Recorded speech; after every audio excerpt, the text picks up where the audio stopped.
हाँ। चलिए, अस्सलाम वालेकुम to everyone. First of all तो इंट्रोडक्शन है कि हु एम आई। मैं ऑलरेडी जो है वो basically first of all from my name is doctor Tauheed. और मैं HCPS कंसल्टेंट पीडियाट्रिशियन। बेसिकली मैं पिछले काफ़ी टाइम से टॉक्स और पार्ट टू के कोर्सेज करवा रहा हूँ, HCPS पार्ट टू के और इंटरमीडिएट मॉड्यूल के कोर्सेज करवा रहा हूँ।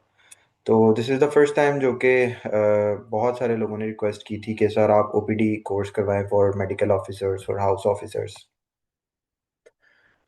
तो उसकी रिक्वेस्ट के ऊपर I have started OPD course as well. और एक मिनिमम प्राइस ब्रैकेट के अंदर ये कोर्स स्टार्ट किया है हमने, बहुत minimum, bare minimum price bracket जो चीज़ें हम आपको प्रोवाइड कर रहे हैं। Basically, I normally charge 6 to 8 thousand for like 7 lectures, 6 lectures in my talks course, और this is basically bare minimum। तो हम वो भी इसलिए हैं क्योंकि हाउस ऑफिसर्स हैं, मेडिकल ऑफिसर्स हैं, बहुत सारे अनपेड हाउस ऑफिसर्स होते हैं, जॉबलेस मेडिकल ऑफिसर्स हैं जो कि अपनी पीड्स OPD स्टैब्लिश करना चाह रहे हैं और उनसे हो नहीं पा रही, क्योंकि हमारे पास पीड्स की पॉपुलेशन भी बहुत है और अडल्ट की पॉपुलेशन भी बहुत है। तो हमारे पास क्लिनिक पे बहुत सारे बच्चे आते हैं और मेडिकल ऑफिसर्स, हाउस ऑफिसर्स या बहुत सारे ट्रेनीज जो कि MCPS ट्रेनीज हैं, और इवन जो first year second year resident हैं पार्ट टू के FCPS रेजिडेंट, उनसे भी बहुत सारी चीज़ें हैंडल नहीं होती। तो basically this is the course for an OPD। ये कोई इमरजेंसी कोर्स नहीं है। ये वो कोर्स नहीं है कि हम इसमें IPD पेशेंट ट्रीट कर रहे हो। मिसाल के तौर पे एक बच्चा है ट्यूबरकुलोसिस वाला, हमने उसको OPD में डायग्नोज कर लिया है और अब हम उसको IPD बेसिस के ऊपर ट्रीट कर रहे हैं। कोई ऐसा ड्रग रेजिस्टेंट ट्यूबरकुलोसिस है या फिर मिलियरी ट्यूबरकुलोसिस है या फिर TBM है, मेनिंजाइटिस है, ट्यूबरकुलोसिस मेनिंजाइटिस है, तो हम उसको IPD बेसिस पे ट्रीट करते हैं। This is basically OPD course. हम जो रोजमर्रा की आने वाली हमारे पास डिजीजेज हैं, हम उनको इसमें देखेंगे, उनको अप्रोच कैसे करना है, और उसमें ड्रग्स क्या देनी है, ड्रग्स की डोजेस क्या होनी चाहिए, ये चीज़ें हम लोग जो है वो इस कोर्स में देखेंगे। कोर्स किस तरह से डिज़ाइन किया गया है? कोर्स इस तरह से डिज़ाइन किया गया है कि हम लोग जो कॉमन डिजीजेज हैं उनके क्लिनिकल सिनेरियोज रीड आउट करेंगे। क्लिनिकल सिनेरियोज रीड आउट करने के बाद उस पर छोटी सी मैं डिस्कशन करूंगा। डिस्कशन करने के बाद I will tell you the treatment regimes. I will tell you slides. Slides पढ़ना इज नॉट अ थिंग। हम इसमें interactive, it will be a bit interactive. हम इसके अंदर स्लाइड रीड आउट नहीं करेंगे, हम इसके अंदर डिस्कस करेंगे। आई विल डिस्कस इट कि किस तरह से आपने ट्रीट करना है, किस तरह से आपने अप्रोच करना है, और OPD केसेस को आपने किस तरह से सॉल्व करना है। ठीक है, OPD केसेस को आपने किस तरह से ट्रीट करना है ताकि मरीज आपके पास दोबारा आए। हाँ, अगर कोई ऐसा केस है जो कि OPD में आपने सिर्फ उसको अप्रोच दे के उसको हॉस्पिटल रेफर करना है। मिसाल के तौर पे एक बच्चा आपके पास सिस्टिक फाइब्रोसिस का आ जाता है, आपके पास क्रॉनिक कफ के साथ आ जाता है, आपके पास बच्चा जो है वो फेलियर टू थ्राइव के साथ आ जाता है, तो आपने उसको OPD में ट्रीट नहीं करना होता, आप उसको हॉस्पिटल रेफर करते हो। तो बेसिकली अंडरस्टैंड करने की बात यह है कि this is an OPD course. Common diseases which can be treated in OPD are discussed here, and उनकी ही ट्रीटमेंट रिजीम्स डिस्कस की जाएंगी। हाँ, मिसाल के तौर पे एक बच्चा है एक्यूट फेरेंजाइटिस के साथ आया है, नाउ उसको रोमैटिक हार्ट डिजीज डेवलप हो गया है, तो now it's not N OPD thing, it's not N OPD disease. वो आपको हॉस्पिटल रेफर करना है क्योंकि आप उसको ट्रीट नहीं कर सकते unless you are in a hospital settings, तो तब आप उसको ट्रीट कर सकते हो, but in OPD you can't treat it. ठीक है। First of all this was a whole thing जो कि मैंने आप लोगों को थोड़ा क्लियर आउट करनी थी। उन लोगों के लिए जो हमें ज्वाइन, जिन्होंने कर लिया है, उन लोगों के लिए जिन्होंने हमें ज्वाइन करना है, हम लेक्चर्स की रिकॉर्डिंग आप लोगों को देंगे जो पेड ग्रुप है। हम उनकी जितने भी वहाँ पे स्टूडेंट्स हैं, हम उनको पे रिकॉर्डिंग लेक्चर्स की हम लोग प्रोवाइड करेंगे, but we will not provide the slides. ठीक है, स्लाइड्स आपके काम की नहीं है, आपको सिर्फ लेक्चर रिकॉर्डिंग मिलेगी। ठीक है, आपको ड्रग्स के आपको वो मिल जाएंगे, इसके डोजेस की टेबल्स, आपको जो ड्रग डोजेस की बुक्स हैं आपको वो प्रोवाइड कर दी जाएगी, आपको कोई मटेरियल थिंग्स है वो चीज़ प्रोवाइड कर दी जाएगी, लेकिन slides will not be provided. तो स्टार्ट करते हैं रिस्पिरेटरी डिजीजेस से। फर्स्ट ऑफ ऑल हमारा जो पहला मॉड्यूल है, हाँ दूसरी बात यह है कि मेरी क्लास का टाइम 9 o'clock है। कल अ बिट अर्ली, थोड़ी जल्दी हम कर लेंगे क्लासेस क्योंकि I have some events to attend, तो हम 5 4 5 के दरमियान क्लास करेंगे। बट नॉर्मली हमारा टाइम जो है कंसिस्टेंटली 9 बजे का ही होगा। हाँ एक आध दिन आगे पीछे ज़रूर हो सकता है, वो आपको ग्रुप पे अपडेट कर दिया जाएगा। है फर्स्ट रिस्पिरेटरी डिजीज हमारा पहला लेक्चर है। First of all the thing is, आपके पास एक बच्चा किसी भी रिस्पिरेटरी कंप्लेन के साथ आया है, उसको कोई भी रिस्पिरेटरी इशू है, वो किस तरह से आपके पास आएगा? How would the child present to you? Mother आएगी। फर्स्ट ऑफ ऑल तो आपके पास mother is the best historian in paediatrics, ठीक है? तो मदर बेसिकली आपके पास इस कंप्लेन से आएगी कि मेरा बच्चा खांसी करता है। खांसी उसको एक्यूट भी हो सकती है, क्रॉनिक भी हो सकती है। मिसाल के तौर पे एक बच्चा है जो कि कॉमन कोल्ड के साथ आया, एक बच्चा है जो एक्यूट फेरेंजाइटिस के साथ आया, उसको एक्यूट कफ है, ठीक है? उसको 2 3 3 दिन 4 दिन 5 दिन हुए हैं उसको कफ के।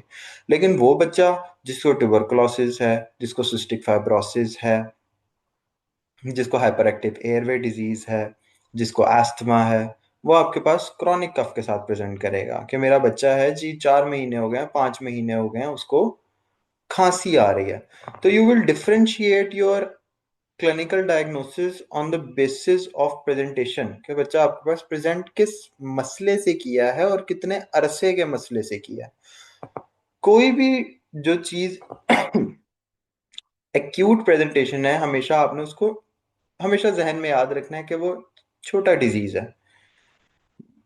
और कोई भी ऐसी सिम्टम्स जो कि आपके पास क्रॉनिकली चलती जा रही है महीनों से सालों से, विद वेट लॉस या डेवलपमेंटल डिले या डेवलपमेंट उस बच्चे की इफेक्ट हो रही है, फेलियर टू थ्राइव है, तो that is a chronic issue. Fever के साथ प्रेजेंट करेगा आपके पास बच्चा, फीवर सेम वही बात, क्रॉनिक या acute. Acute 3 to 4 days, 5 days, 6 days। Chronic बच्चा बहुत लंबे अरसे से, जी मेरे बच्चे को पिछले 4 महीने से बुखार हो रहा है, रोजाना मैं चेक करती हूँ मेरे बच्चे को बुखार होता है, तो that is a chronic fever, that is a big issue. Always आपके कान खड़े होने चाहिए क्रॉनिक चीजों पे। क्रॉनिक कफ है, क्रॉनिक फीवर है। Chest pen, chest pain acute है। चेस्ट पेन आपके पास एक्यूट ही प्रेजेंट करेगा बच्चा आपके पास, ऐसा नहीं है कि बच्चा आपके पास अनलेस वो गैस्ट्राइटिस ना हो, वरना आपके पास चेस्ट पेन का बच्चा एक्यूटली प्रेजेंट करता है। मिसाल के तौर पे एक बच्चा कफ के साथ था, 2 दिन 3 दिन से कफ है, अब बच्चे को चेस्ट पेन होना शुरू हो गई है और बच्चा रिस्पिरेटरी डिस्ट्रेस में है, तो that is an acute presentation. तो चेस्ट पेन की प्रेजेंटेशन एक्यूट होती है। Chest pain is not M I. M I बच्चों के अंदर 3 to 4% होता है, तो आपने एम आई शम आई को जहन में नहीं रखना। वो लोग जो कि अपनी ओपीडीज में बैठ के इसी चीज करवा रहे होते हैं बच्चे के चेस्ट पेन के चक्कर के अंदर, तो that is not a standard practice. Stridor, ठीक है?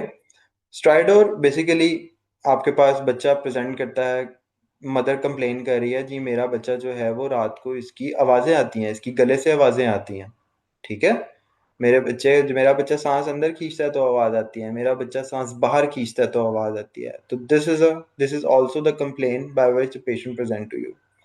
रिस्पिरेटरी डिस्ट्रेस एक्यूट और क्रॉनिक दोनों चीजें हो सकती हैं। मिसाल के तौर पे एक बच्चा आपके पास एस्थमा का डायग्नोस्ड केस है, या फिर एक बच्चा आपके पास सिंपल आपके पास फर्स्ट प्रेजेंटेशन है उसकी एलर्जी की, ठीक है?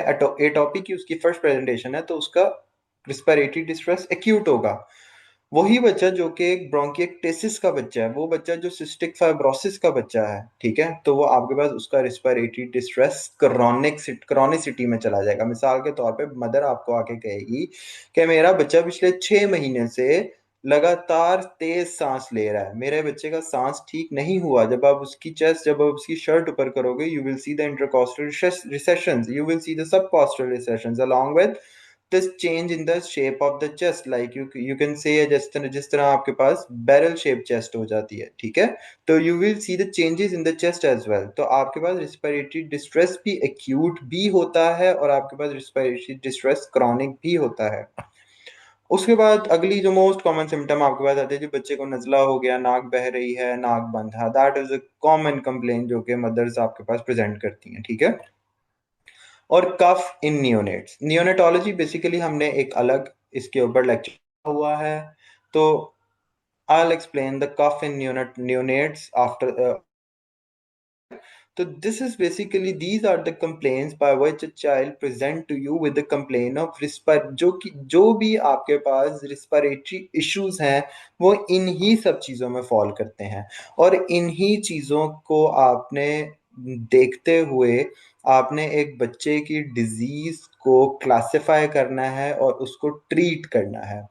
मेरे जो हाउस ऑफिसर्स होते हैं, आई ऑलवेज से देम कि बच्चों, you have to differentiate between a sick child and a healthy child. जब आप लोगों को एक हेल्दी और एक सिक चाइल्ड के अंदर फर्क पता चल जाता है, I guess the house job in paediatric is done. House job के अंदर सिर्फ इतना बहुत है। बट इन पोस्ट ग्रेजुएट्स आपको obviously first year second year के अंदर तो आप, वही बात है कि आप सिर्फ असेसमेंट दे लो कि ये बच्चा सिक है, क्या मैं इसको ट्रीट कर सकता हूँ ओपीडी के अंदर, क्या नहीं कर सकता, या मैंने इसको एडमिट करना है, रेफर करना है, आइदर वे जो भी करना है। First of all there is, it is all about the assessment, OPD is all about the assessment of the child, what to ask, how to approach. अच्छा, ड्यूरेशन ऑफ सिम्टम्स, ये मैंने आपको बता दिया है कि आपने हर सिम्टम की ड्यूरेशन पूछनी है, हर सिम्टम अपनी ड्यूरेशन। जब आप सिम्टम की ड्यूरेशन पूछोगे आप उस डिजीज को क्लासिफाई कर लोगे। और दूसरी बात, रेयर डिजीजेस रेयर ही होती हैं, कॉमन डिजीजेस को कॉमन इसीलिए कहा जाता है कि दैट आर कॉमन, ठीक है। मिसाल के तौर पे आपके पास एक बच्चा कफ के साथ आ गया है, ठीक है। आप जो है ना वो अपना दिमाग लंबा चौड़ा ना चलाओ। If you are sitting in OPD, आपके पास 90 to 95% बच्चा वही आएगा जो एक्यूट कंप्लेन के साथ है। आपके पास कोई ऐसी रेयर डिजीज नहीं आने लगी। तो रेयर डिजीजेस ओपीडी में बैठ के, क्योंकि आजकल लोग बहुत जो है वो पढ़े लिखे होशियार हो गए हैं, वो आपके पास एक जीपी के पास एक रेयर, लोगों को पता होता है कि this is a rare disease और नॉट, ठीक है। तो लोग आजकल जीपीस के पास नहीं आते, आजकल लोग स्पेशलिस्ट के पास जाते हैं कि हम स्पेशलिस्ट के पास जाएंगे, तो लोगों को पता होता है। तो आप लोगों को भी, आप लोग जब अपनी ओपीडी करते हो तो आप लोग जब अपनी ओपीडी करते हो, जब ओपीडी करते हो तो आपको भी पेशेंट के मेंटल लेवल पे जाके सोचना है कि भाई मरीज मेरे पास किस किस्म का आया हुआ है। मेरे पास मरीज जो भी आएगा वो एक्यूट इलनेस के साथ आएगा, वो कोई क्रॉनिक इलनेस के साथ नहीं आएगा। क्रॉनिक इलनेस के साथ मरीज बहुत चालाक है, वो अस्पताल ही जाएगा, वो आपके पास नहीं आने लगा, ठीक है। तो आपने ये बात बताने का मकसद ये है कि आपने कॉमन चीजें जहन में रखनी है और कॉमन चीजों को आपने लेके चलना है और उन्हीं को आपने ट्रीट करना है, लंबा चौड़ा हाथ नहीं मारना आपने, ठीक है। वही बात पुरानी कि कफ, फीवर, चेस्ट पेन, स्ट्राइडर, आपने इनको क्लासिफाई, ड्यूरेशन को क्लासिफाई कर लेना है कि जी ये कब से आपको इलनेस है और जो है ना वो इसकी स्वेरिटी कितनी है, एक्यूट है, क्रॉनिक है, स्वेरिटी कितनी है। जो बात इंपॉर्टेंट है इस स्लाइड के अंदर अगर आप ये स्लाइड रीड करो तो आप लोग एक सिक चाइल्ड और एक हेल्दी चाइल्ड के दरमियान फर्क बहुत अच्छे से पता कर सकते हो, ठीक है। बच्चा आपके पास आया, आपने देखा बच्चा, मिसाल के तौर पे बदर लेकर आई, बच्चा अपनी लैप में लेकर आई है, ठीक है। या फिर आप, बच्चा चल के आ रहा है आपके पास या फादर लेकर आ रहा है, आपने देखा बच्चे की भाई नेजल फ्लेयरिंग है। अच्छा, आपको लग रहा है बच्चा टेकिपनिक है। टेकिपनिक का कैसे पता चलेगा? कि टेकिपनिक का आपको तब पता चलेगा जब आपके पास एक स्टैंडर्ड सेट होगा आपके दिमाग में। न्यूबॉर्न का 30 to 60, इन्फेंट का 30 to 15, और toddler 24 to 40, pre school 22 to 34, school age 18 to 30, and adolescent 12 to 20। जब आपको ये टेबल याद होगा तब आपको पता चलेगा कि बच्चा टेकिपनिक है या नहीं है, वरना आप कहोगे, आपको समझ ही नहीं आनी। जब आपके दिमाग को कुछ पता होता है ना तो आपकी आंखें वही चीजें देखती हैं। जब आपके दिमाग में ही कुछ नहीं होगा तो आपकी आंखें वो चीजें देखेंगी ही नहीं, क्योंकि आपको एक चीज, इस चीज का नॉलेज ही नहीं है, ठीक है। आपकी आंखें वही चीज देखेगी जिसका आपको नॉलेज है, वरना आपके सामने से भी पेशेंट होके चला जाएगा, आपको पता ही नहीं चलेगा। खैर, chest in drawing is very important. जब भी बच्चा रिस्पिरेटरी डिस्ट्रेस में होगा, आपके पास इंटरकोस्टल एंड सबकोस्टल रिसेशंस होंगी। कोई भी आपके पास बच्चा प्रेजेंट करता है, आपने उसकी देख लिया टेकिपनिक है, नेजल फ्लेयरिंग है, ये आप अंदर कमरे में आते आते असेस कर लोगे, ठीक है।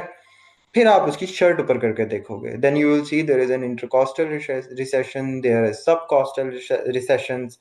तो आप उसको असेस करोगे, हाँ भाई कोई मसला है, कोई रिस्पिरेटरी डिस्ट्रेस है इस बच्चे को। आफ्टर दैट ग्रंटिंग, ठीक है। ग्रंटिंग बेसिकली ये स्लो म्यूजिकल साउंड है, ठीक है। आपके पास ग्रंटिंग क्यों हो रही है? आपके पास वोकल कॉर्ड्स आपस में मिल रहे हैं। क्यों मिल रहे हैं? क्योंकि आपके पास लंग्स के अंदर उन्होंने प्रेशर क्रिएट करके रखना है ताकि प्रॉपर ऑक्सीजनेशन हो सके। That is basically grunting. Vocal cord से जब एयर पास होती है और वोकल कॉर्ड उसको रोकना चाह रहे होते हैं एयर को, तो जो आवाज निकलती है that is basically grunting. Poor feeding very important. कोई भी बच्चा किसी भी डिजीज के साथ है, बच्चा अगर मिसाल के तौर पे इससे थोड़ा सा हट जाए तो डायरिया के साथ बच्चा है, बच्चा जो है ना फीवर के साथ है, बच्चा जो है कफ के साथ है, कोई भी बच्चा ऐसा जिसके अंदर पुअर फीडिंग मौजूद है, it means it is a danger sign, ठीक है।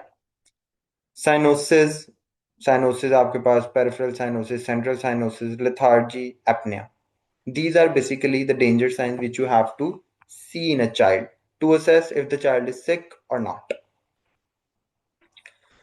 उसके बाद जो सबसे इंपॉर्टेंट आपके पास चीज है वो है IMNCI classification.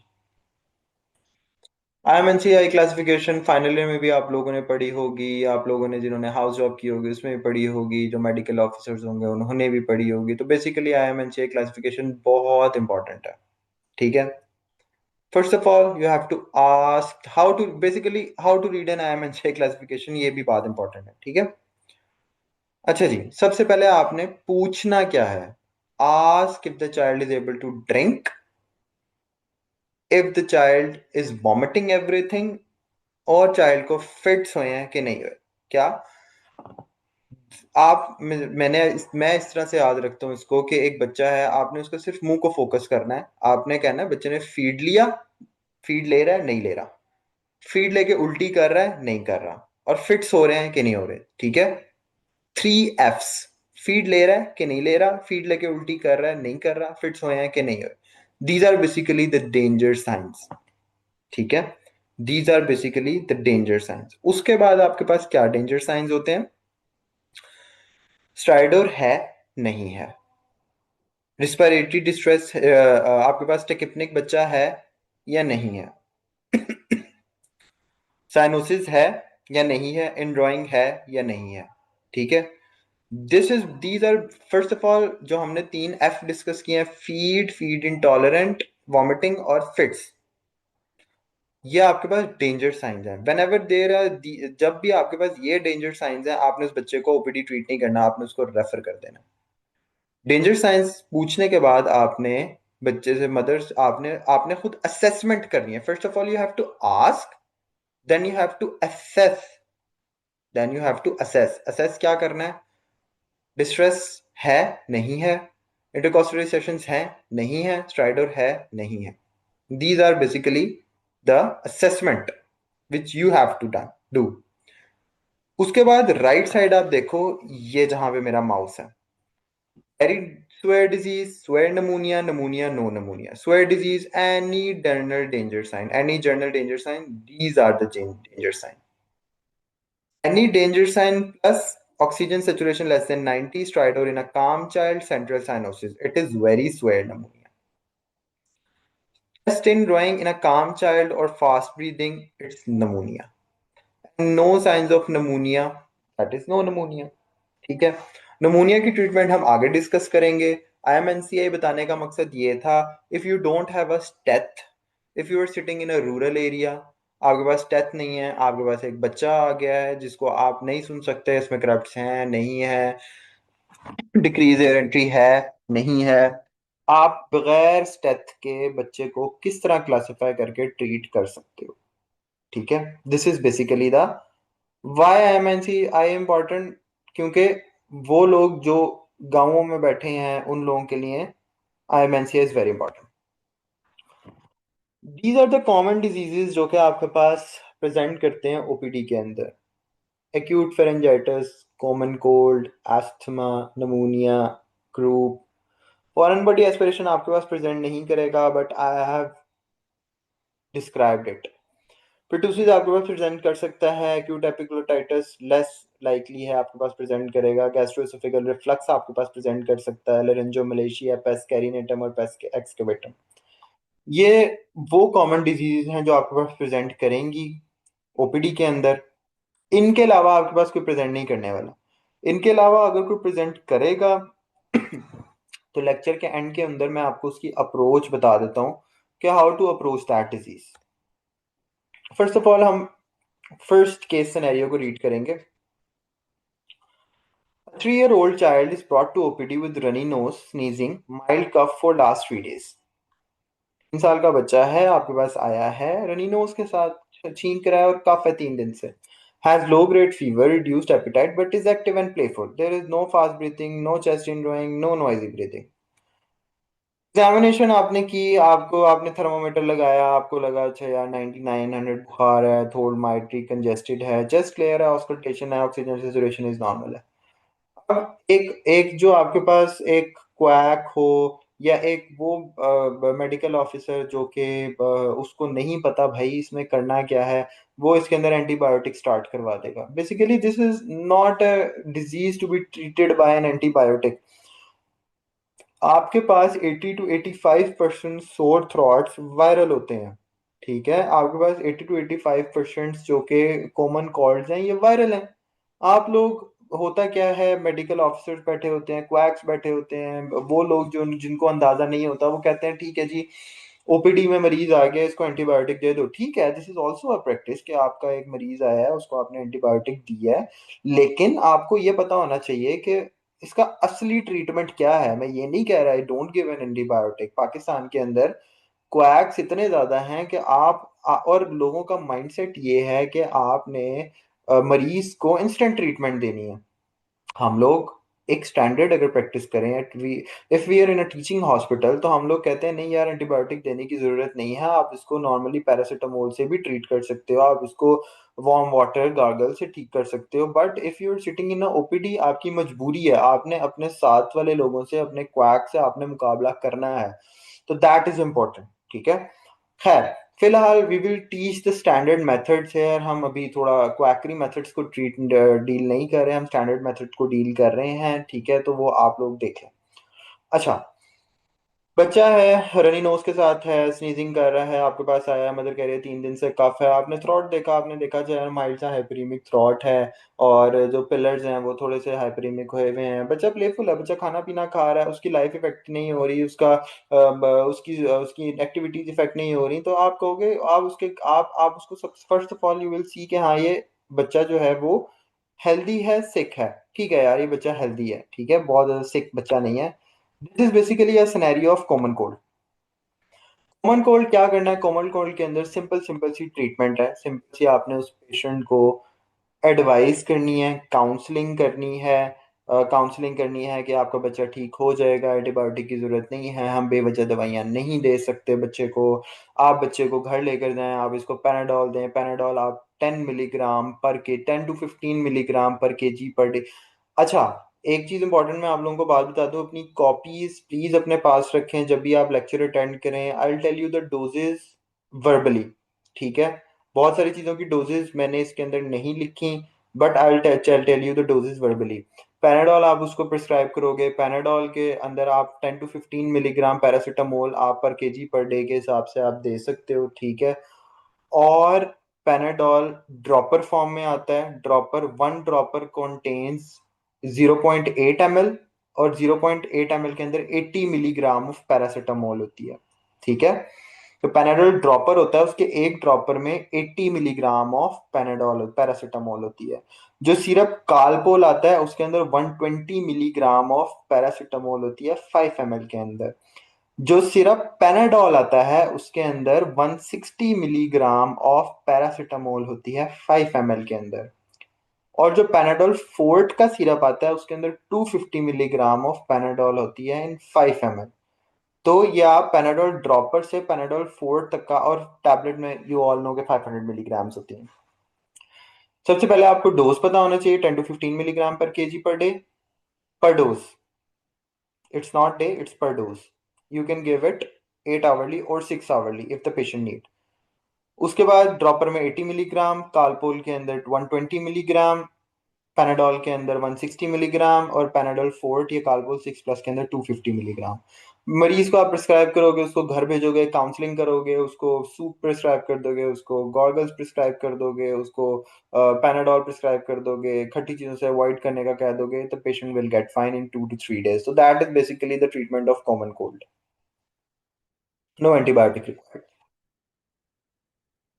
A 4-year-old present with a high grade fever. पहला क्या था? लो ग्रेड फीवर था, नो फीवर था, टेम्परेचर ऑफ 101, आपने उसको थर्मोमीटर लगाया तो temperature was 101, and a sore throat. On examination, there is exudative pharyngitis and bilateral anterior cervical lymphadenopathy. That is important. जब भी आपके पास बच्चा कफ, sore throat, unable to drink, painful, बच्चा जब आपके पास मदर कंप्लेन करती है कि मेरे बच्चे को तकलीफ होती है जब कोई भी चीज अंदर लेके जाता है, या बच्चा 6 to 8 ईयर्स का होगा, 10 ईयर्स का होगा, तो आपको बताएगा कि मुझे खाना खाते हुए तकलीफ होती है डॉक्टर साहब। बच्चा लेथार्जिक होगा, सिक लुकिंग होगा, समटाइम्स उससे अपना स्लाइवा भी अंदर नहीं लेके जा रहा होगा, आप उसका थ्रॉट एग्जामिन करोगे तो यू विल फाइंड दिस।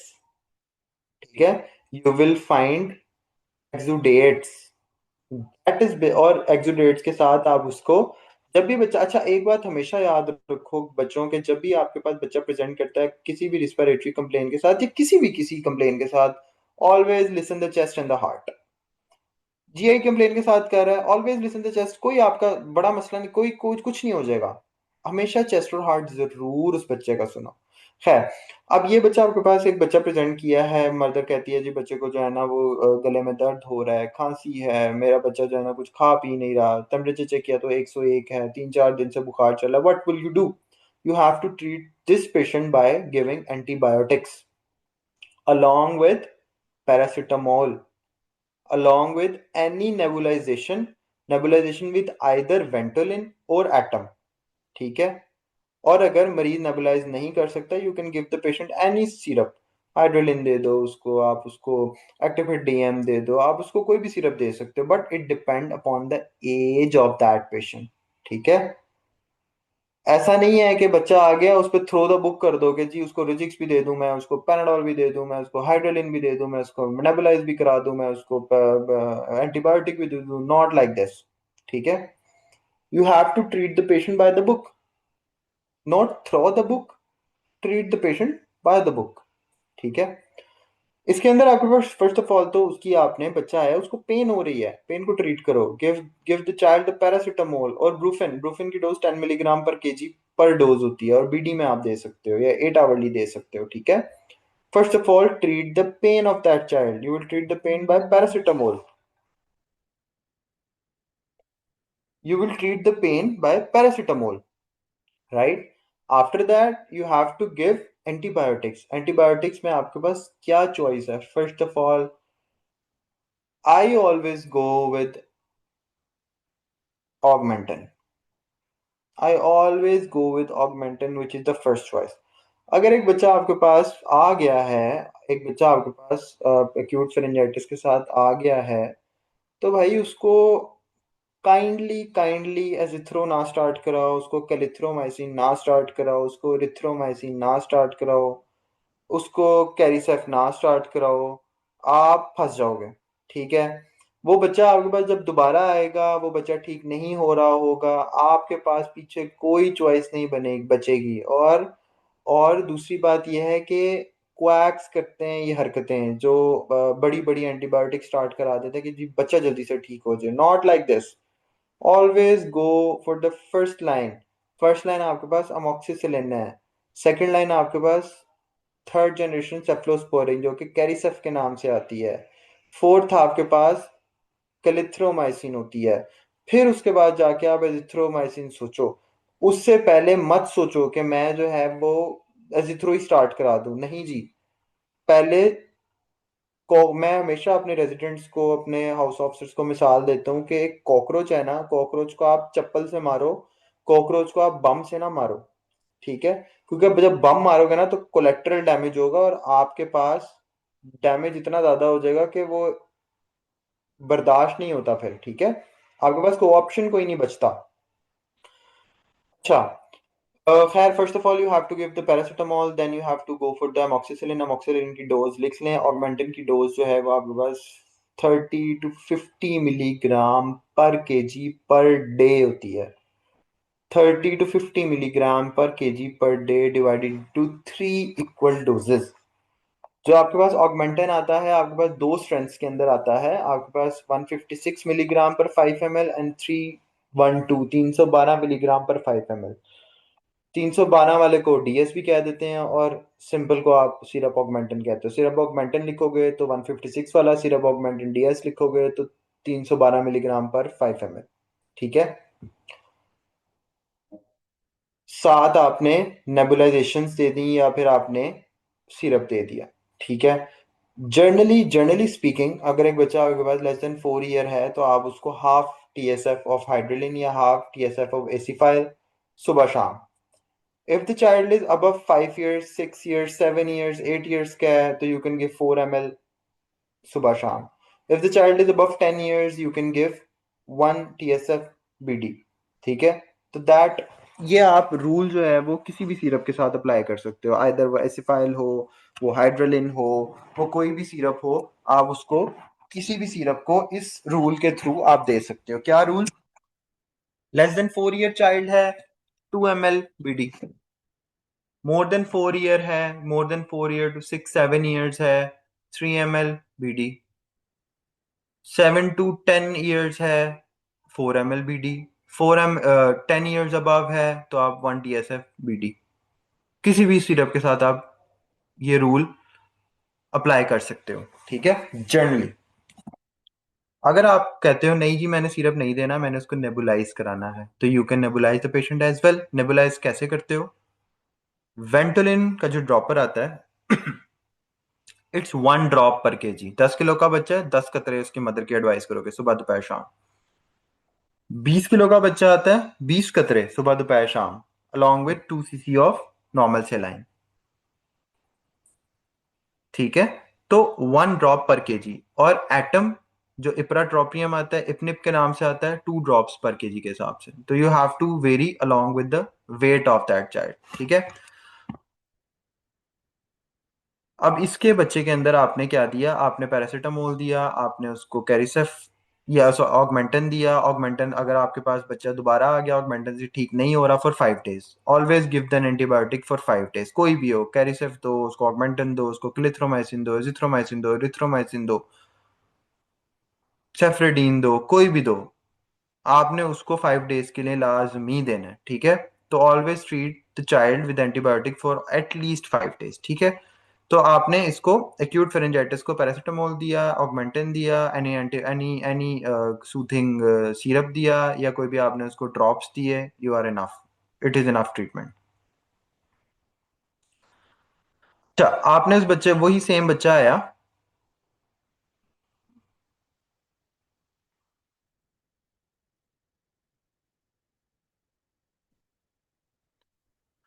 अच्छा, ऑगमेंटन आपके पास फर्स्ट लाइन है और इतनी जल्दी आपका फीवर 40, किसी ने पूछा है कि Augmentin is the first line और अगर फीवर ना टूटे 48 घंटे के अंदर तो क्या करना है? कुछ भी नहीं करना बच्चों।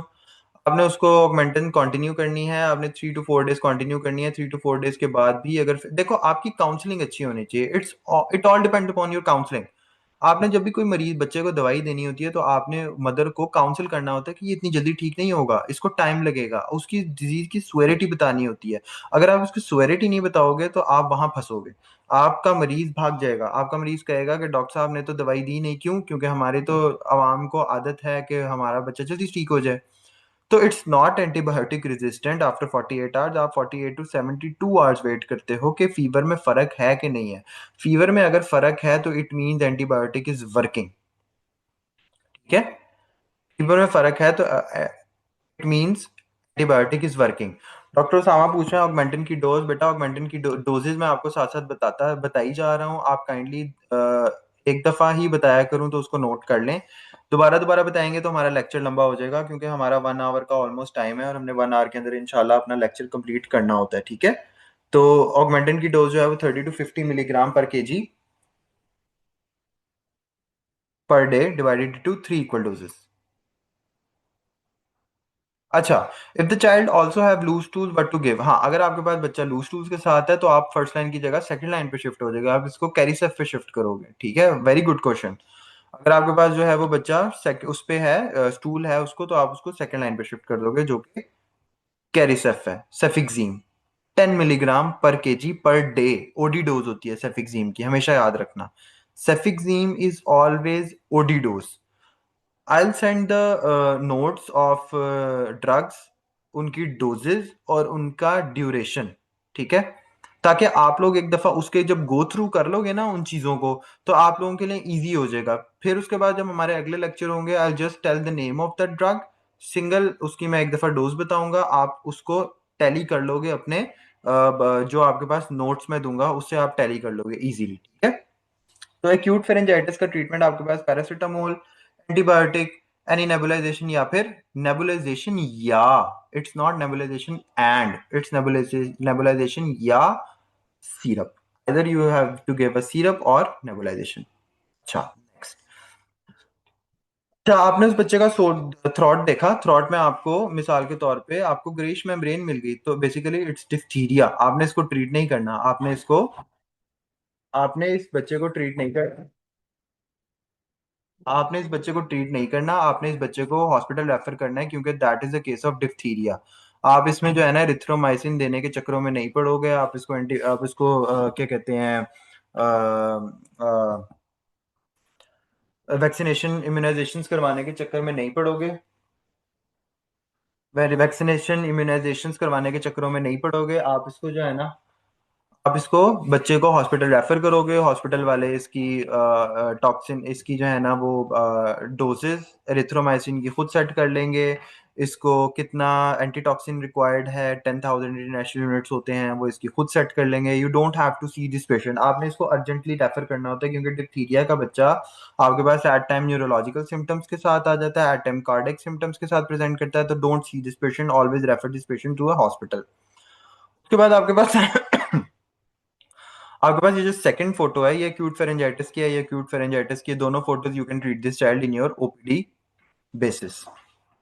अच्छा, सेकंड सिनेरियो बेसिकली हमारे पास एक्यूट एपिग्लोटाइटिस का है। ये बच्चा आपके पास नॉर्मली प्रेजेंट नहीं करेगा, but you have to approach this child, you know how to approach this child. अगर ये बच्चा आपके पास प्रेजेंट करता है तो आपने इसको इस लाइन पे सोचना है, फॉर योर ओन लर्निंग, इस लाइन पे सोचना है और किधर रेफर करना है, ताकि ये आपको ओपीडी में बैठ के ये बात भी पता हो कि आप बच्चे को किस डिजीज के लिए देख रहे हो, क्योंकि आपकी पर्ची भी साथ जानी होती है हॉस्पिटल में। खैर, 6 साल का बच्चा है, इमरजेंसी में प्रेजेंट किया है, आपके ओपीडी में प्रेजेंट किया है, with 3 hours acute history of high grade fever है, सोर थ्रॉट है, child appears alert but noxious and toxic. There is mild inspiratory stridor. He is drooling. The most important thing is he is drooling. It means there is any obstruction which is causing this drool.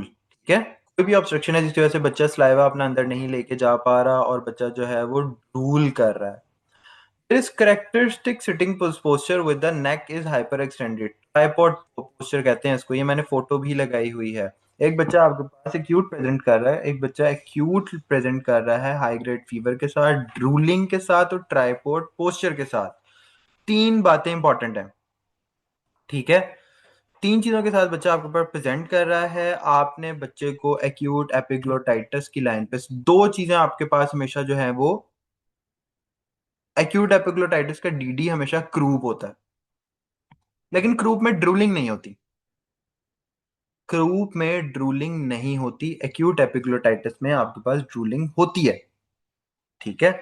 बच्चा आपके पास present किया, आपने उसको focus किया, अच्छा यार ये एक्यूट एपिग्लोटाइटिस लग रहा है मुझे, ठीक है। आपने उस बच्चे को रेफर करना है, आपने उस बच्चे को हॉस्पिटल रेफर करना है, आपने उस बच्चे को ट्रीट नहीं करना है, क्योंकि you can't treat this child. कुछ लोग होते हैं कहते हैं अच्छा यार ये तो इंस्पिरेटरी स्ट्राइड हो रहा है, चलो इसको ना अस्थमा की मैं नेबुलाइजेशन करवाना शुरू कर देता हूँ। कोई फायदा नहीं है नेबुलाइजेशन करवाने का। Get that child to the hospital as soon as possible. ठीक है। एक्सरे की फोटो लगाई है, क्यों? whenever you'll do an x-ray of that child you will get a thumb sign। thumb, अंगूठा, thumb sign। ठीक है। एक्यूट एपिग्लोटाइटिस हो क्यों रहा है आपके पास? एपिग्लोटिस स्वेल कर रहा है। क्यों स्वेल कर रहा है? Haemophilus influenza type B. The major cause of that acute epiglottitis is HIV, haemophilus influenza type B. ठीक है। That is causing the acute epiglottitis. Aetiology H influenza type B. ठीक है। इसमें जो इंपॉर्टेंट बात है वो एक तो ये ट्राइपोड पोजीशन है फर्स्ट ऑफ ऑल। दूसरी बात ये है थंब साइन। ठीक है। आपने बच्चे को अपनी ओपीडी के अंदर if you have OTA with you, या if you have any expert, आपने उसको एक सेफ्ट्रेक्सोन का इंजेक्टेबल देके just send that patient to the hospital as soon as possible. अच्छा, नेक्स्ट हमारे पास जो केस सिनेरियो है वो बेसिकली एक 2 माह का बच्चा है आपके पास। मदर आई है। इस केस सिनेरियो को हम छोड़ देते हैं। मदर आई है आपके पास 2 महीने का बच्चा लेके, और वो मदर कह रही है कि जी मेरे बच्चे को जो है ना वो आवाजें आती हैं। आपने देखा बच्चे को आवाजें आ रही हैं, हाँ आ तो रही हैं आवाजें। बच्चा सांस ले रहा है तो भी आवाज आ रही है। बच्चा जो है वो सांस बाहर निकाल रहा है तो भी आवाज आ रही है। इसका मतलब इंस्पायरेटरी स्ट्राइडोर भी है और एक्सपायरेटरी स्ट्राइडोर भी है, दोनों चीजें हैं। ठीक है।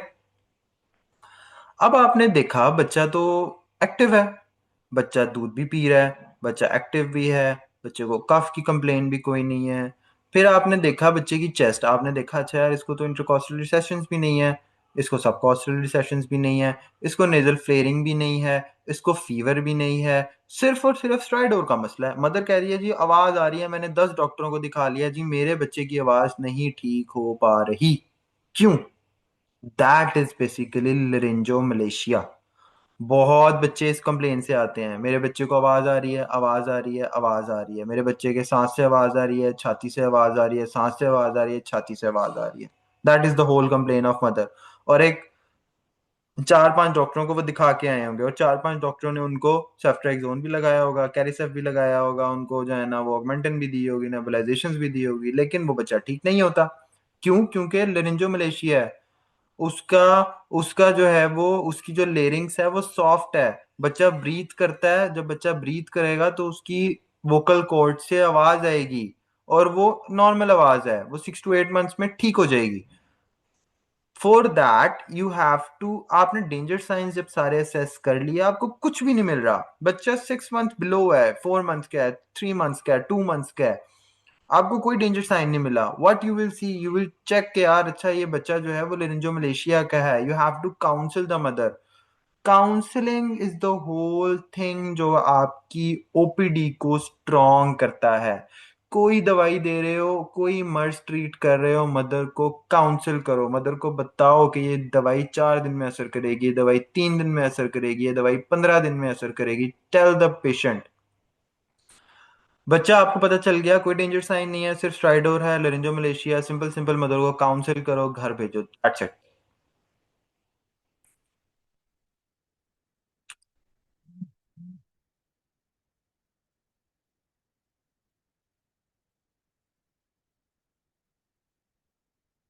अच्छा, नेक्स्ट केस सिनेरियो है।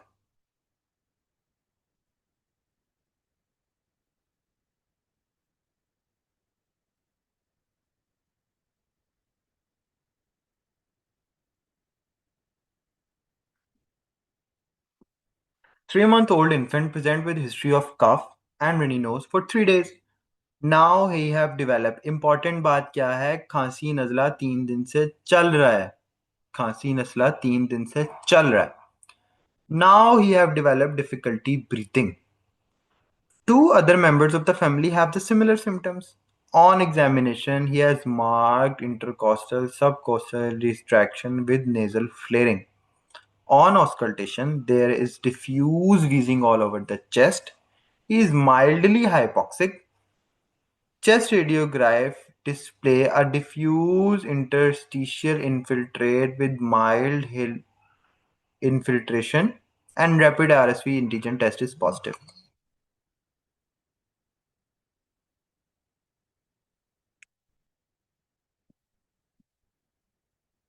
अच्छा, बच्चा है, 3 महीने का बच्चा है, खांसी नजला 3 दिन से चल रहा था, अचानक से बच्चे को सांस लेने में मसला हो गया। बच्चा आपके पास प्रेजेंट किया है, आपने उसकी चेस्ट सुनी, आपको वीज मिली है, आपको वीज मिली है, आपको क्रैप्ट्स नहीं मिले, आपको डिक्रीज एयर एंट्री नहीं मिली, आपको सिर्फ वीज मिली है। ठीक है, आपको रोंकाई मिले हैं, आपको वीज मिली है, आपको नेजल फ्लेयरिंग मिली है, इंटरकॉस्टल रिसेशंस मिली है, इंटरकॉस्टल रिसेशंस मिली है, नेजल फ्लेयरिंग मिली है, टिकिपनिया मिला है, हाइपॉक्सिक है, इसका मतलब डेंजर साइंस आर देयर। ठीक है,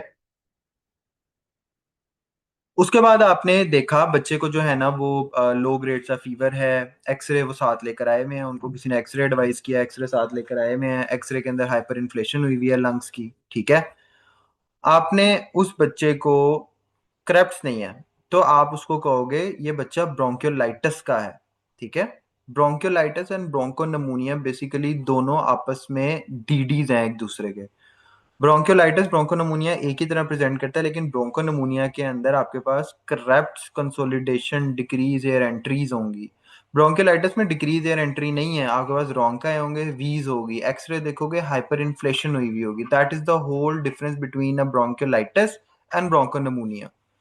ब्रोंकोलाइटिस में हाइपर इन्फ्लेशन है, ब्रोंकोनमोनिया के अंदर कंसोलिडेशन है एक्सरे के अंदर। ब्रोंकोनमोनिया के अंदर आपके पास क्रेप्ट्स हैं, ब्रोंकोलाइटिस के अंदर आपके पास वीज रोंका है।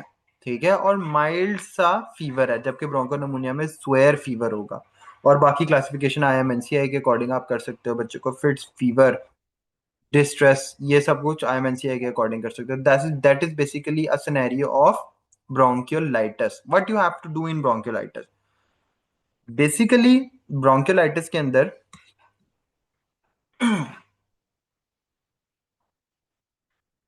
अच्छा, very good question. Hyper inflation कब कहेंगे? Whenever there are more than 8 trips in an x ray, आप उसको हाइपर इन्फ्लेशन कहते हो। ठीक है, 8 रिब्स जब भी आपके पास एक्सरे के अंदर होंगी, गिन लो, मोर than 8 ribs, 1 2 3 4 5 6 7 8 9, these are basically 9 ribs, तो मोर देन 8 रिब्स जब भी आपके पास इंटीरियर रिब्स होंगी, आप उसको हाइपर इन्फ्लेशन कहोगे। ठीक है, और डायाफ्राम नॉर्मली आपके पास कर्व्ड होता है, लेकिन हाइपर इन्फ्लेशन के अंदर आपके पास डायाफ्राम नीचे को होता है। ठीक है, एंड टी बेटा, इट्स नॉट PA और AP, you have to check the interior ribs. ठीक है,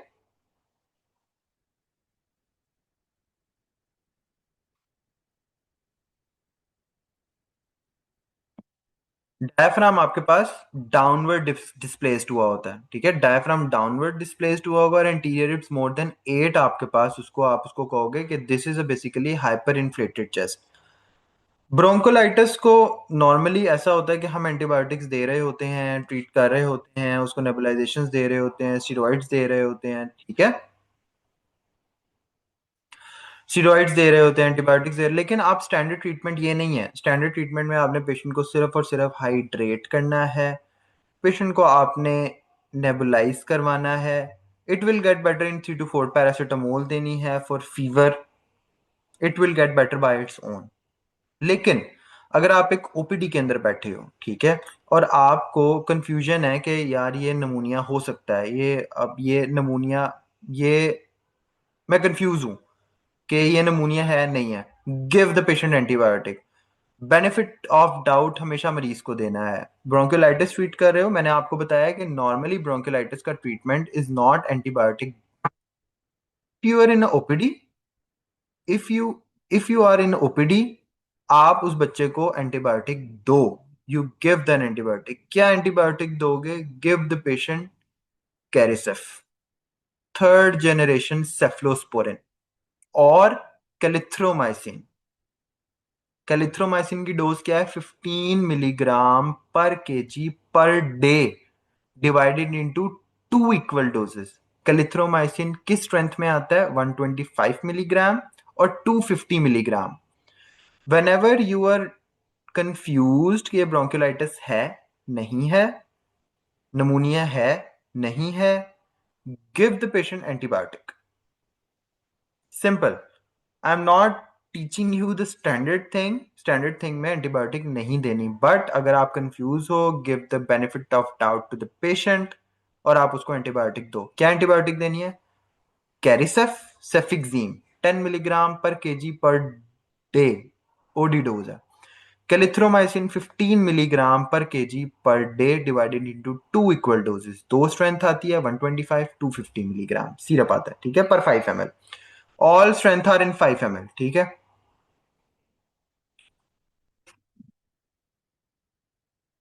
give nebulisation.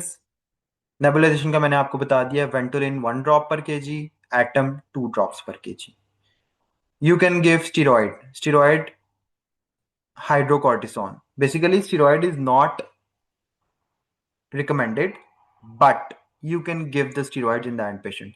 Hydrocortisone is 10 milligram per kg per day stat dose, and after that you can give almost 3 milligram per kg per dose into three doses. Like if the child is of 10 kg.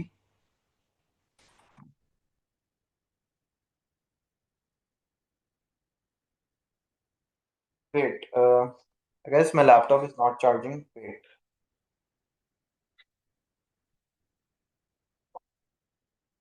Okay, fine.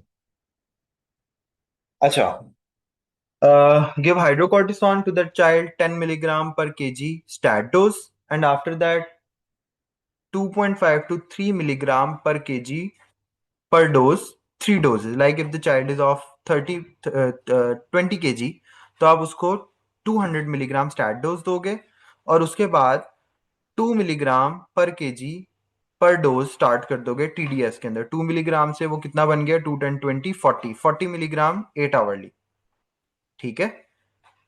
10 से load किया और 2 milligram per KG पर dose के हिसाब ने उसको देना शुरू कर दी 8 आवरली। तो that is basically the dose of steroid, ठीक है, इन ब्रोंकियोलाइटिस। बच्चा आपके पास हफ्ते डेढ़ हफ्ते के अंदर रिकवर हो जाता है, तो और आपने मदर को वही दोबारा counselling is the key. 2 year old boy developed a cough, coryza and fever. Cough, coryza, fever of 104. Physical examination shows fever, mild tachypnea, reduced air entry at right base, cracks on auscultation. Chest radiograph shows consolidation of the right lobe. The WBC is 22,000 with 78% polymorph nuclear leukocyte, 18% of which are band forms, ठीक है। Basically ये बच्चा आपके पास नमूनिया के साथ आया। मैंने आपको बताया कि एक बच्चा जो ब्रोंकियोलाइटिस के साथ आया वर्सेस नमूनिया। नमूनिया आपके पास जब भी बच्चा प्रेजेंट करेगा, आपके पास डिस्ट्रेस के साथ प्रेजेंट करेगा, चेस्ट पेन के साथ प्रेजेंट करेगा, फीवर के साथ प्रेजेंट करेगा, ऑस्कल्टेशन पे आपके पास क्रैप्स होंगे, ऑस्कल्टेशन पे डिक्रीज एयर एंट्री हो सकती है, there is a lobar pneumonia, effusion होगी तो आपके पास डिक्रीज एयर एंट्री होगी। तो that these are the things which you have to differentiate between a patient of a bronchiolitis and the patient of the bronchopneumonia, ठीक है। ये चीजें आपने डिफरेंशिएट करनी है। जब भी आपके पास नमूनिया का मरीज आया है, always remember viruses are the first one, ठीक है। According to book of paediatrics Nelson, not Parvez Akbar, according to book of paediatrics Nelson, virus are the main organisms which are causing the pneumonia. After that, it's strep pneumonia, and after that, it mycoplasma. Almost neonatal age को निकाल के जितनी भी edges हैं उसके अंदर आपके पास first of all it is strep pneumonia, after that is mycoplasma, after that is klebsiella, और फर्स्ट के अंदर virus, any type of virus, viruses, strep pneumonia, mycoplasma, and after that you have you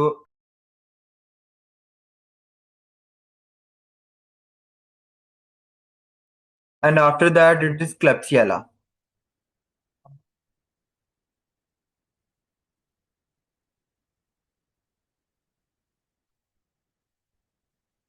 अच्छा, what you have to do in this child, what you have to do in this child, अच्छा, neonatal ages के अंदर आपके पास E. coli is the most common and group B streptococcus is the most common, ठीक है।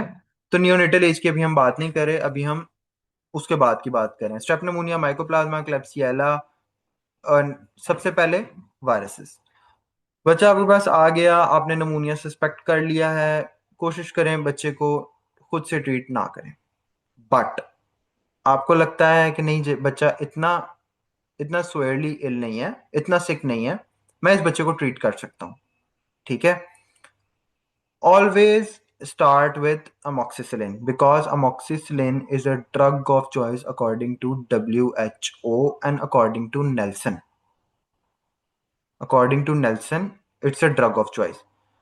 Nelson कहती है कि amoxicillin अगर आपके पास एक बच्चा नमूनिया के साथ आ गया है तो 75 milligram per KG per day से टीडीएस में दे दें। नॉर्मली क्या डोज बताई थी, 30 to 50। लेकिन अगर आपके पास एक बच्चा नमूनिया के साथ आता है तो नेल्सन कहती है कि 75 milligram per KG per day divided into 2 और 3 इक्वल डोजेस बच्चे को दो फॉर ऑलमोस्ट 5 to 7 डेज, ठीक है। इन केस आपके पास बच्चा कहता है या आपके पास सहूलत है कि मैं इसको आईवी भी लगवा सकता हूँ, go for ceftriaxone. Ceftriaxone basically third generation cephalosporin है, ठीक है।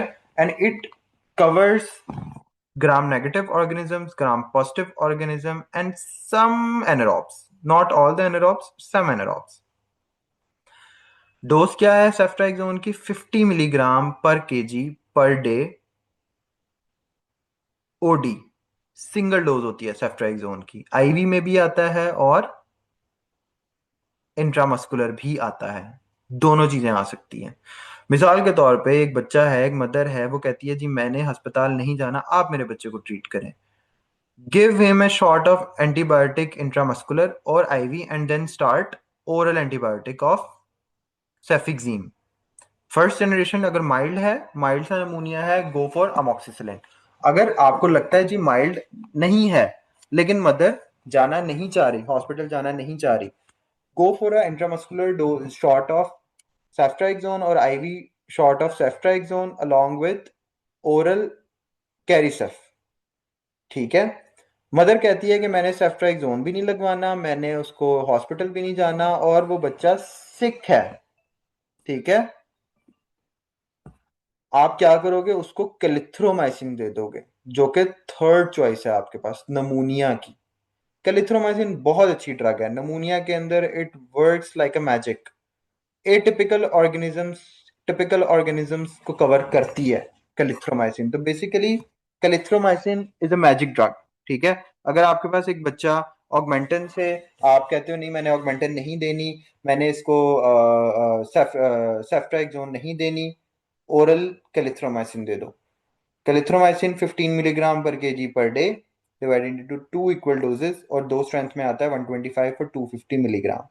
7 बच्चों को आपने किस तरह मैनेज करना है। बच्चा आप उसको ओरल ओरल ओरल फ्लूइड्स आप उसको कहोगे मदर को कि इसको ज़्यादा से ज़्यादा दें, आप उसको एंटीपायरेटिक स्टार्ट करवाओगे, आप उसको नेबुलाइजेशन स्टार्ट कराओगे with Atem and Ventolin both, ठीक है। This way you have to treat a patient with pneumonia who is presented to you with pneumonia. जब सबसे पहले तो बात यही है ना कि आपने मरीज को असेस करना है कि if the patient is having नमूनिया और नॉट। अगर आपको यही नहीं पता चला कि नमूनिया है, बच्चा सिक है या नहीं है, तो कोई फायदा ही नहीं है, ठीक है।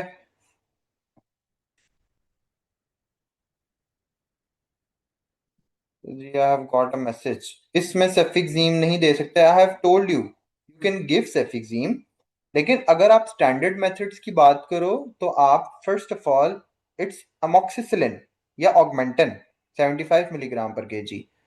मदर कहती है कि मैं ऑगमेंटन नहीं लेना चाहती है, आपको लगता है कि आपका बच्चा ऑगमेंटन से ज्यादा सिक है, आपका बच्चा माइल्ड से मॉडरेट में फॉल कर रहा है, आपका बच्चा सिक है, तो give that patient a shot of ceftriaxone along with oral cefixime. आपको है कि बच्चा माइल्ड टू मॉडरेट में ही है लेकिन मदर कह रही है कि मैंने इसको शॉर्ट ऑफ एंटीबायोटिक नहीं लगवाना, give him the safest option which is कैलिथ्रोमाइसिन।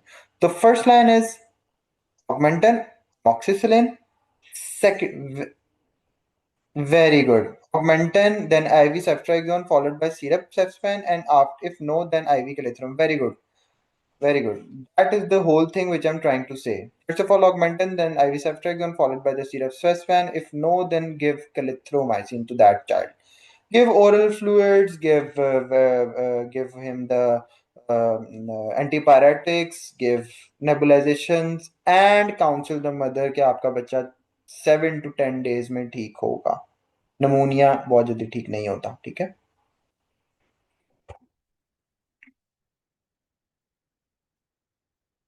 No, it's not 5 to 7 day dosing. आप उसको 7 day के ऊपर वापस बुलाओगे. If the child is still sick you will give almost 10 days. 10 days complete करवाओ एंटीबायोटिक्स के. बच्चा कोई भी आपको सिक लगता है, always go for 7 to 10 days, not 5 days. 5 days से कुछ नहीं होने लगा.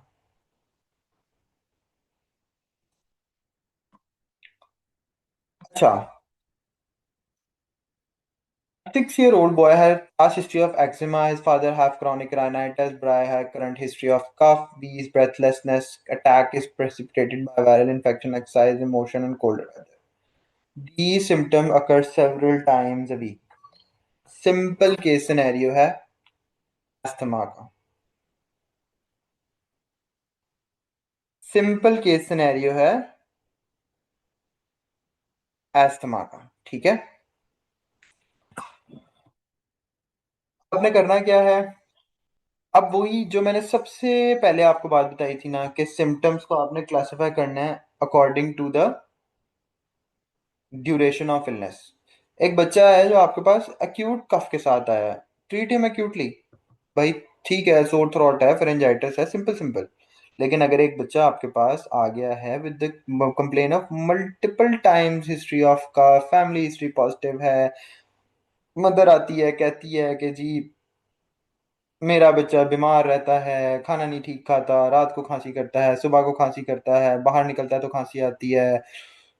लोग यकीन करें, आप यकीन करें, जीपीज, क्वैक्स, सब उसको एंटीबायोटिक पे एंटीबायोटिक दे ही जाएंगे. कोई नहीं सोचेगा भाई एक एक्सरे करा लूं, मैं उसकी चेस्ट सुन लूं, चेस्ट के अंदर वीज रोंकाई तो नहीं है, ये बच्चा अस्थमाटिक तो नहीं है.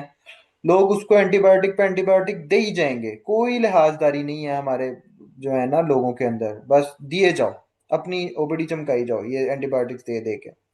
एनीवेज, बच्चे की आपने चेस्ट सुनी, आपने उसकी बड़ी स्ट्रॉन्ग हिस्ट्री आ गई. भाई उसको कफ है, घर वालों को भी कफ है, उसको रिपीटेड इन्फेक्शन है, उसको स्पुटम के साथ कफ आती है, फीवर नहीं है. फीवर नहीं है. इसका मतलब कोई एलर्जी हो रही है उसको, कोई एलर्जिक रिएक्शन है जिसकी वजह से उसको जिसकी वजह से उसको कफ हो रही है. ठीक है. तो थिंक ऑफ इट कि वो अस्थमा है.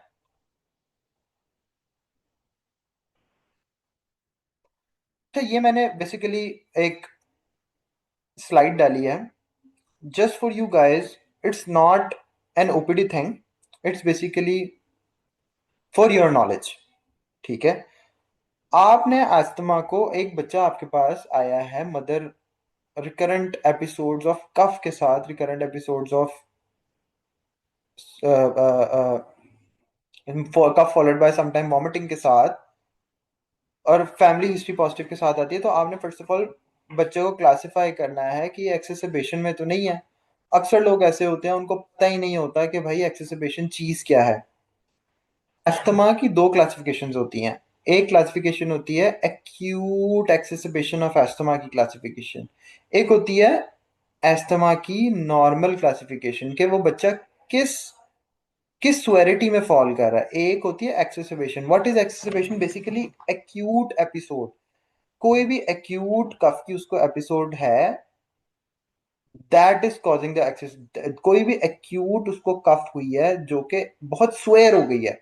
एस्थमा को उसको मसला चल रहा है लेकिन वो अब आपके पास आया और बहुत स्वेयर कफ के साथ आया, तो basically that child is in exacerbation of asthma. This is not a simple asthma. आपको एक्सेसिबिलिटी को क्लासिफाई करना आना चाहिए। Mild, moderate, swear. माइल्ड को तो आप हॉस्पिटल में या अपने ओपीडी में मैनेज कर लोगे, but in moderate and swear आप उसको मैनेज नहीं कर सकते। तो आपको ये बात पता होनी चाहिए कि एक एस्थमा की नॉर्मल क्लासिफिकेशन है जो कि आपके पास mild persistent, moderate persistent, severe persistent है, और intermittent. Intermittent, mild persistent, moderate persistent, severe persistent, वो बात अलग है। और एक्सेसिबिशन की क्लासिफिकेशन अलग है कि वो आपके पास एक्यूटली जो प्रेजेंट किया है उसको आपने किस तरह से क्लासिफाई करना है। तो बेसिकली माइल्ड के अंदर ये आप इसकी स्क्रीनशॉट ले लो, आपको लेक्चर मिल जाएगा, आप उसको स्क्रीनशॉट ले लेना, you have to read it by yourself. इसके अंदर सिम्टम्स के ऊपर क्लासिफाई किया हुआ है, breathlessness, talks in and alertness. Breathlessness while walking है, एट रेस्ट है, या फिर at rest with stop of feed. Talks in sentences, phrases, word. Alertness में भी agitated, usually agitated. ये आप क्लासिफाई करो इसको माइल्ड, मॉडरेट, स्वेयर के अंदर। सबसे पहले है सिम्टम का टेबल, है साइन का table. Respiratory rate increase, use of accessory mother है कि नहीं है, मसल्स है कि नहीं है, वीज है या नहीं है, पल्स बढ़ गई है कि नहीं बढ़ गई, ठीक है। उसके बाद functional assessment.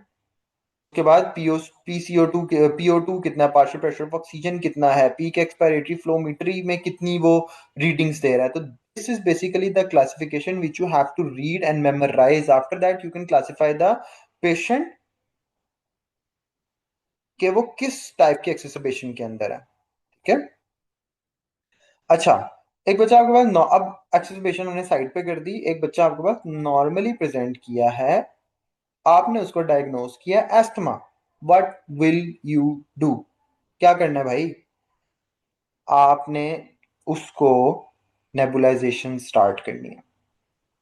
First of all you have to counsel the mother कि अम्मा जी या बच्चे की अम्मी, मुझे लग रहा है कि बच्चे को दमे का मसला है, हम इसको एंटीबायोटिक नहीं देंगे, हम इसको भाप देने की कोशिश करेंगे, हम देखेंगे कि बच्चे को भाप से आराम आता है कि नहीं आता, ठीक है।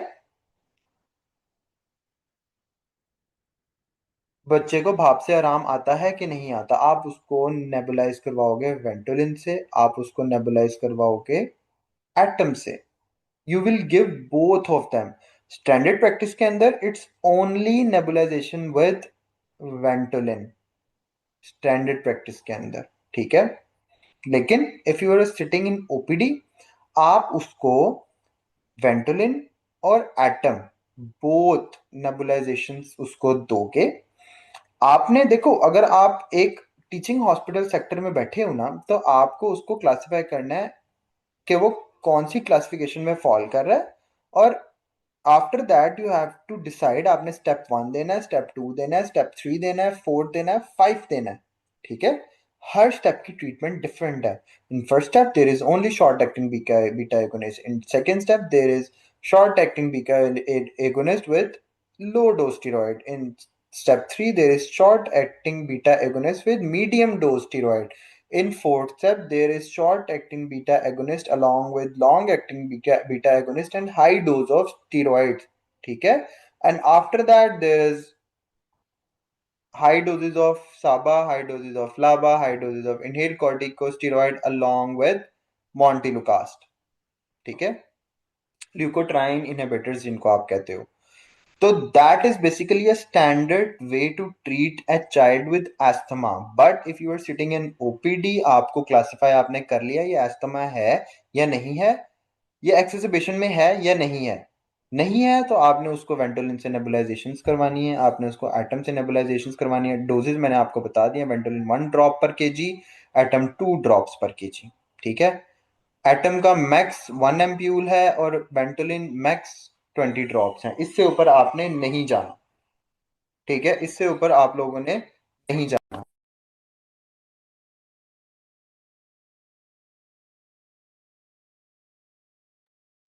इससे ऊपर आप लोगों ने नहीं जाना, ठीक है। तो वेंटोलिन हो गया, आपके पास एटम हो गया, along you can give the child. अच्छा, कुछ लोग कंफ्यूज होते हैं हमें मोंटिलुकास दें या ना दें। Montelukast is not a treatment for an acute asthma attack. Basically जब आपका अस्थमा वेल कंट्रोल पे या फेयर कंट्रोल पे चला जाए तो आपने उसको मॉन्टिलुकास देनी होती है। उससे पहले कोई फायदा नहीं है आपके पास मॉन्टिलुकास देने का, ठीक है। इन केस आप कहते हो मेरा बच्चा जो है वो एटम से भी ट्रीट नहीं हुआ, वेंटोलिन से भी ट्रीट नहीं हुआ, मॉन्टिलुकास दिया उससे भी ट्रीट नहीं हुआ, now what to do? There is a drug which is Clenil. There is a drug which is Clenil, ठीक है। आपने वो स्टार्ट करनी होती है। What is this? That is basically steroid.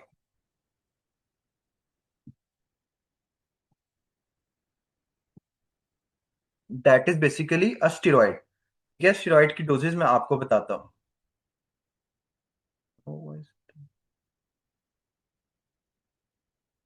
अच्छा, kindly tell us inhaler names and doses use in children available in Pakistan. जी मैं ये बता देता हूँ। अच्छा,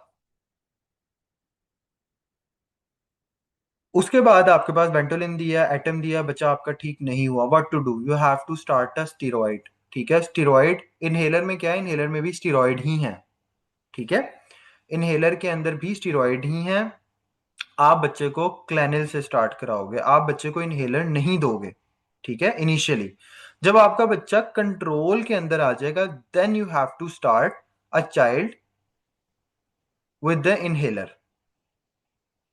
बच्चों के अंदर जो इनहेलर्स आते हैं, that the name of that inhaler is basically Seretide, ठीक है।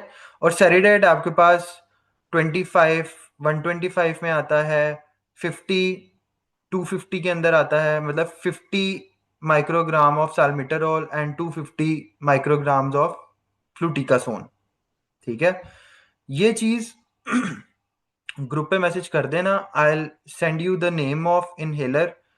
इनहेलर के नाम से पहले उसको देना कैसे है वो आपको पता होना चाहिए। नाम से कुछ नहीं होने लगा, इनहेलर देना कैसे है, ठीक है, वो इंपॉर्टेंट है, ठीक है। और इनहेलर लगाना ओपीडी का काम नहीं है। इनहेलर लगाना जो भी आपके पास स्पेशलिस्ट है, पीडियाट्रिशियन या पल्मोनोलॉजिस्ट, इनहेलर लगाना उसका काम है। आपका काम सिर्फ Ventolin, Atem and Clenil, basically आपका काम सिर्फ इतना है, that's it.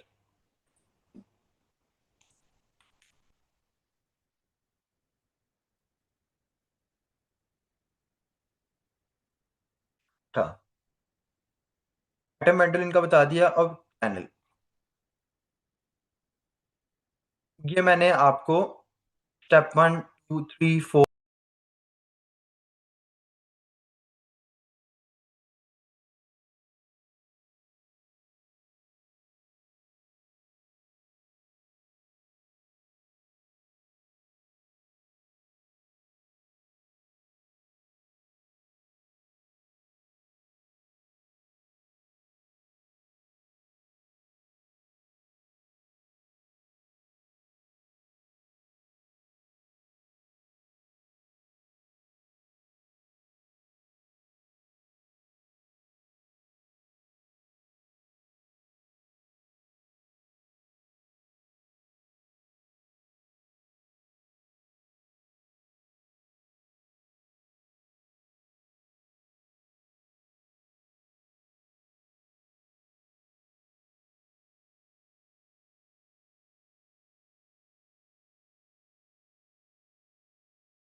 There was a connection error, wait.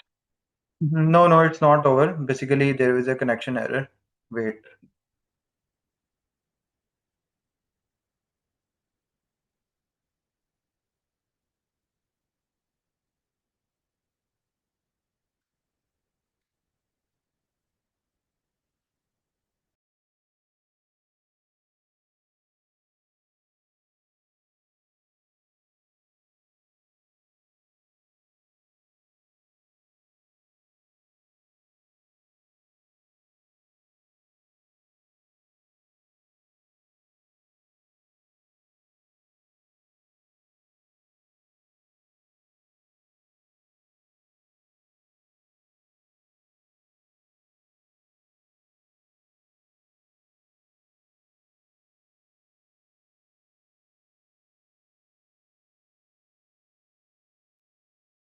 अब आवाज आ रही है मेरी?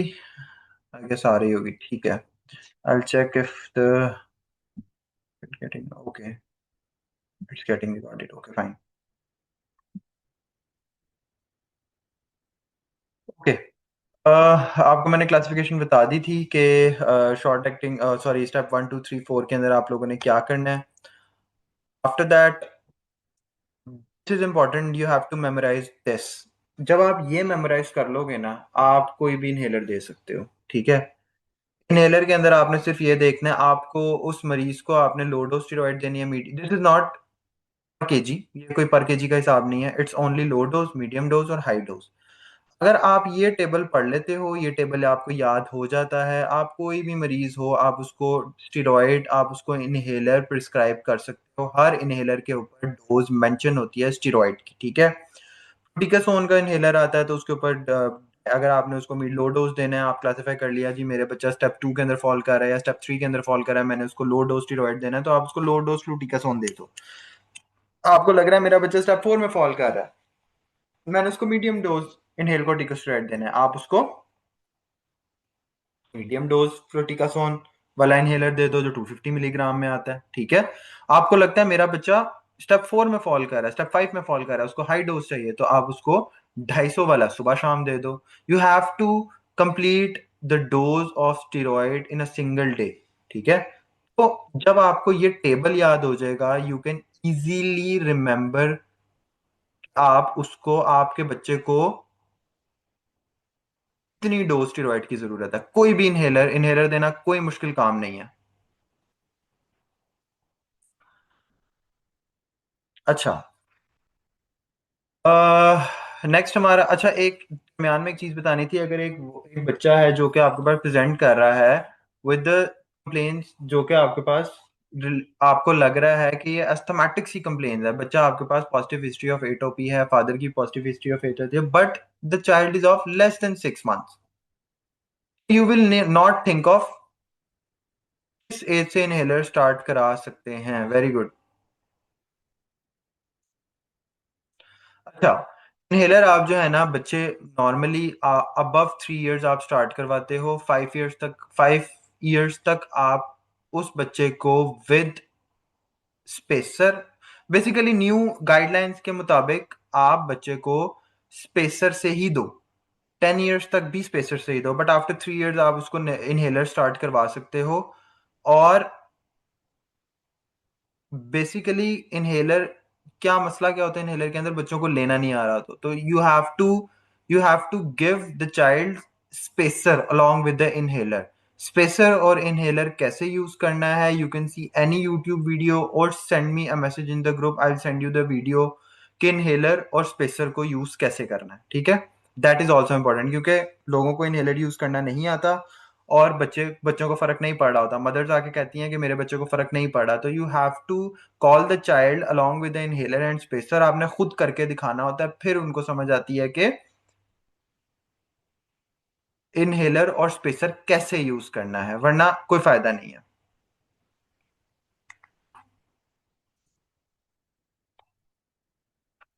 नेक्स्ट हमारा केस सिनेरियो है, 6 month old child brought to OPD with severe bout of cough for the last 2 weeks. Mother say the child have continuous in paroxysm, because red in the face, sometimes vomit after coughing. No high grade fever. Between the cough episode, the child appear relatively well. On examination, the child is afebrile, oxygen saturation is normal, chest examination is clear, no tachypnea. Basically, this is a case scenario of pertussis, ठीक है। This is basically a case scenario pertussis. बच्चा, mother आई है आपके पास, mother कह रही है जी मेरा बच्चा खांसी करी जा रहा है, करी जा रहा है, और इतनी खांसी करता है कि मेरा बच्चा नीला पड़ जाता है, और उसके बाद बच्चा जो है वो वॉमिट आउट करता है। आपने उसकी एग्जामिनेशन की, आपने देखा बच्चे की सब कंजक्टाइवल हेमरेजेस हुए हुए हैं, बच्चे को इकाइमोसिस डेवलप हुई हुई है, ठीक है। तो आपने उस बच्चे को हॉस्पिटल भेजना है। You can not treat this patient, this is a child of pertussis, और pertussis बेसिकली इलनेस है जो कि एक बच्चे से दूसरे बच्चे को लगती है, और किसी भी घर में जब pertussis होती है, हाउस होल्ड कॉन्टेक्ट्स को रिफैम्पिन का प्रोफिलैक्सिस दिया जाता है, ठीक है। This is a child basically with pertussis। When और अक्सर औकात ऐसा होता है कि बच्चा आपके पास आता है उसको एकामोसिस नहीं होता, उसको कंजक्टाइवल हेमरेजेस नहीं होते, लेकिन कफ फॉलोड बाय वॉमिटिंग जरूर होती है। ठीक है। तो कोई भी बच्चा जो कफ कर रहा है, बाउट्स ऑफ कफ कर रहा है फॉलोड बाय वॉमिटिंग है, अनवैक्सीनेटेड चाइल्ड है, always think of pertussis and send that patient to the hospital. मिसाल के तौर पे बच्चा माइल्ड से परटूसिस है, आपको लग रहा है, तो आपने क्या करना है, you can give the child erythromycin.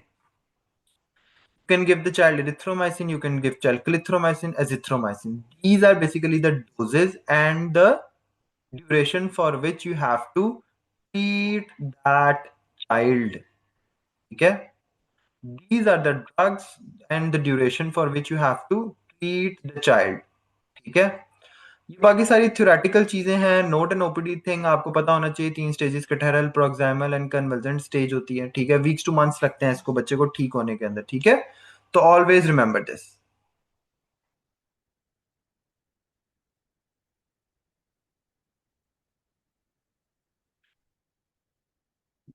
अच्छा, नेक्स्ट हमारे पास जो सिनेरियो है, this is basically a scenario of croup.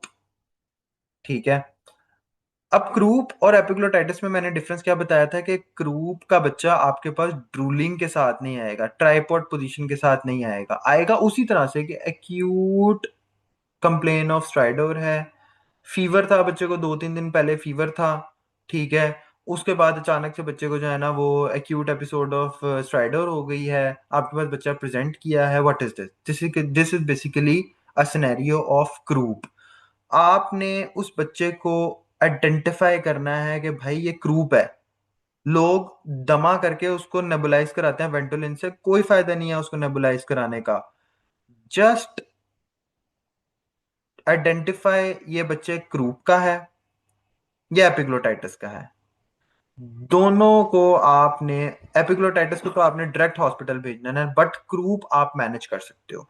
Croup में आपने क्या करना है, बच्चों को एड्रीनालीन की नेबुलाइजेशन करानी है। बुक लिखती है कि racemic nebulization, racemic adrenal, racemic epinephrine, but racemic epinephrine is not available. So you have to put a whole ampoule of adrenaline in 2 ml of normal saline, और बच्चों को आपने नेबुलाइज कराना होता है। बच्चों को आपने रोने नहीं देना, आईवी लाइन पास नहीं करनी। आपने बच्चे को इंट्रामस्कुलर डेक्सामेथासोन या ओरल डेक्सामेथासोन पे लाके just send the patient to the hospital. No need to do anything in OPD, simple is that.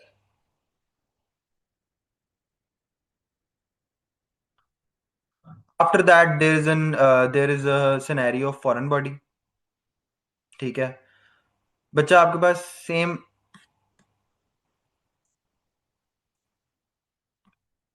Adrenaline नेब्स की डोज क्या है बेटा, इट्स नॉट, इट्स कोई डोज नहीं है स्पेसिफिकली। आपने एक एड्रीनालिन का एम्प्यूल जो 1 in 1000 माइक्रोग्राम्स का होता है, आपने उसको 2 ml ऑफ नॉर्मल सेलाइन में डाल के बच्चे को नेबुलाइजेशन करानी है, इंट्रामस्कुलर डेक्सा लगाना है या ओरल डेक्सा लगाना है। 0.2 मिलीग्राम पर केजी से उसको डेक्सा पिला देना है, या उसको इंट्रामस्कुलर लगा के just send the patient to the hospital. Simple. Croup simple इस तरह से मैनेज करना है और आपने उसको हॉस्पिटल भेजना है, दैट्स इट।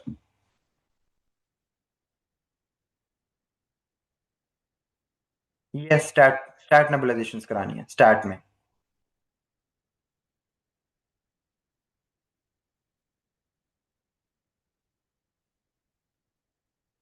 अच्छा, अगला हमारा सिनेरियो जो है वो फॉरेन बॉडी का है। फॉरेन बॉडी ओपीडीज में नहीं आती, तो we will skip this scenario. सिर्फ आपको इसमें से जो तस्वीर दिखाने वाली है वो मैं आपको दिखा देता हूँ। If the child is less than 1 year, you have to give back blows. ठीक है। If the child is above 1 year, you have to give the हेलमिंच मैन्यूवर। ठीक है। हेलमिंच मैन्यूवर के अंदर आपने पेशेंट की ज़ीफी स्टर्नम के ऊपर अपनी दोनों हाथ रखने हैं और आपने पेशेंट को पुश करना है अपनी तरफ। ठीक है। और जो बैक ब्लोज हैं, आपने शोल्डर ब्लेड, पेशेंट को आपने डाउनवर्ड डिस्प्लेस करना है या इंक्लाइंड पोजीशन के अंदर, और उसके बाद आपने उसको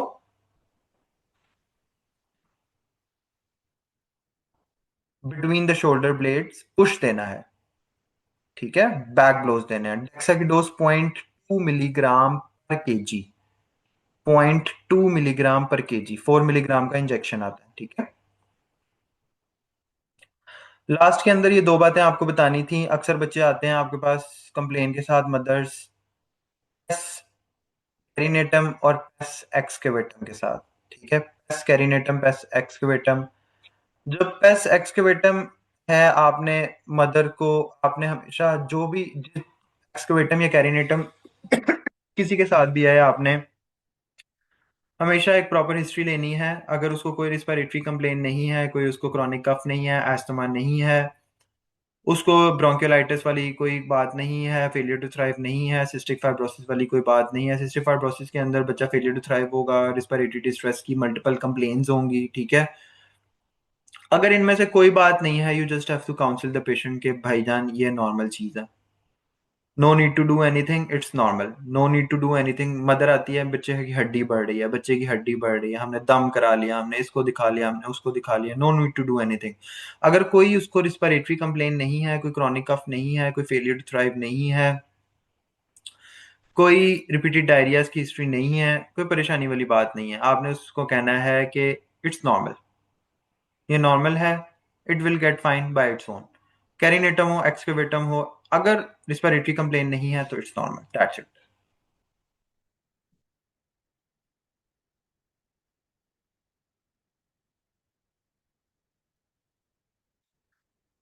अच्छा, अगर बच्चे क्रॉनिक कफ के साथ आते हैं विद, बच्चा आपके पास क्रॉनिक कफ के साथ आते हैं तो उनके डीडीज क्या हैं? उनके डीडीज सिस्टिक फाइब्रोसिस हैं, ट्यूबरकुलोसिस हैं, ब्रोंकिएक्टेसिस हैं। ठीक है, जो क्रॉनिक कफ के साथ आते हैं, cystic fibrosis basically OPD basis नहीं है, तो आप इसको स्किप कर दें। वैसे बता देता हूँ, कोई भी बच्चा आपके पास फेलियर टू थ्राइव के साथ आ रहा है, वेट लॉस के साथ आ रहा है, क्रॉनिक कॉन्स्टिपेशन के साथ आ रहा है, you have to look for cystic fibrosis. कोई भी बच्चा आपके पास क्रॉनिक कफ के साथ आ रहा है, नाइट टाइम फीवर के साथ आ रहा है, नाइट टाइम स्वेटिंग के साथ आ रहा है, लिम्फ नोड्स स्वेलिंग के साथ आ रहा है, वेट लॉस के साथ आ रहा है, along with positive family history of tuberculosis, think of tuberculosis. ठीक है, कोई भी बच्चा आपके पास, मदर कंप्लेन करती है मेरे बच्चे को छाती तेज चलती है और पिछले 4 महीने से छाती तेज चल रही है, इसको एक दफा खसरा हुआ था और अब उसके बाद से छाती तेज चली जा रही है, आपने एग्जाम किया, डिक्रीज एयर एंट्री है, think of bronchiectasis. Simple simple, कोई रॉकेट साइंस नहीं है। ठीक है, chronic cough, whenever there is chronic cough, always think of bigger diseases. छोटी डिजीज नहीं होती कोई भी क्रॉनिक कफ के अंदर। ठीक है, always think of bigger diseases. Tuberculosis is not an OPD based treatment, आपने उसको कुछ नहीं करना। Cystic fibrosis is not your thing, bronchitis is not your thing, you have to send the child to us, to paediatricians, we will treat the child, it's not an OPD thing. I hope ये lecture आप लोगों को कुछ समझ आया होगा, और this was basically the first lecture, और इंशाल्लाह आगे भी जो हैं वो lectures almost same case scenario, same जो है वो सेम टाइमलाइन के साथ चलेंगे। इसमें आप लोगों का कोई सवाल हो तो please let me ask on the group, और I will wait for 1 to 2 minutes here. अगर आप लोगों का कोई सवाल हो तो प्लीज़ आप ज़रा मुझे सवाल कर लें, I will answer you guys.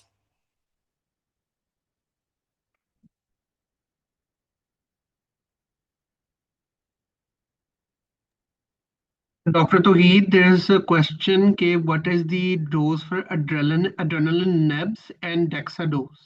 Yes doctor वजी, मैंने ना दोनों आंसर्स कर दिए हैं इनके ना उसमें। Okay, okay, okay. ठीक है।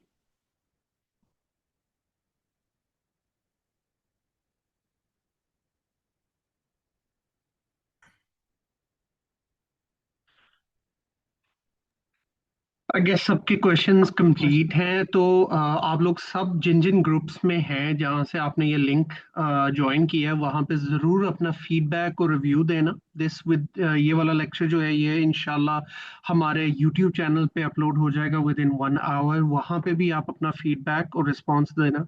Dr. Tauheed is one of our premier teachers, our premier mentors of our platform, and ये आप लोगों की ही रिक्वेस्ट की वजह से हमने ये कोर्स स्टार्ट किया है, वरना डॉक्टर तौहीद यूजुअली, और एज ही सेड कि वो पोस्ट ग्रेजुएट रेजिडेंट्स को पढ़ाते हैं, he doesn't really do these OPD courses. लेकिन ये आप सब का रिक्वेस्ट था, सबके लोगों की रिक्वेस्ट थी कि जी प्लीज हमने सर की नॉलेज से फायदा उठाना है, so do recommend this course because paediatric OPD एक ऐसी चीज है जो कि सिर्फ एक पीडियाट्रिशियन सिखा सकता है। जितने मर्जी अच्छा एक जनरल प्रैक्टिशनर हो, मेडिकल ऑफिसर हो, even a medical specialist, paediatric OPD is different. And इंशाल्लाह डॉक्टर तौहीद आपको इसके हवाले से बहुत बेहतर गाइड करेंगे। तो आप में से जो भी ज्वाइन करना चाहता है मुझसे ग्रुप में रब्ता कर लें, मैसेज मी, एंड इंशाल्लाह आपकी जो है ना वो रजिस्ट्रेशन करवा लेंगे। इसके अलावा there will not be any free sample lectures. Doctor Tauheed अगर आपने कुछ और कहना है तो, वरना हम एंड कर देते हैं। नहीं डॉक्टर वजी, बस जो है वो मैंने ऑलरेडी जो है वो शुरू में भी एक्सप्लेन कर दिया था कि बेसिकली तो इंट्रोडक्शन ही था, क्योंकि ओपीडी के अंदर basically I am a new person. Basically मैं तो पोस्ट ग्रेजुएट्स को टीच करता है हूँ अभी तक, और ओपीडी के अंदर बेसिकली बहुत सारों ने रिक्वेस्ट की थी, तो I just came into this thing. और बस यही है, डू ज्वाइन द कोर्स। बहुत कोई जो है ना वो एक्सपेंसिव कोर्स नहीं है ये, basically just for you guys. मुझे बहुत मेहनत करनी पड़ रही है फॉर यू गाइस के जो है ना वो, ऑब्वियसली आप देखेंगे 6 to 7 लेक्चर्स हैं, सिक्स नहीं, ऑलमोस्ट 2 4 8 10 12 12 to 14 लेक्चर्स हैं जो कि बनाने पड़ रहे हैं, और फॉर 1 to 2 आवर्स। तो this is whole the thing जो हम लोग इतने कम प्राइस ब्रैकेट के अंदर ये दे रहे हैं, this is just for you guys, just for the thing कि आप लोग इसको इससे फायदा उठा सकें, दैट्स इट।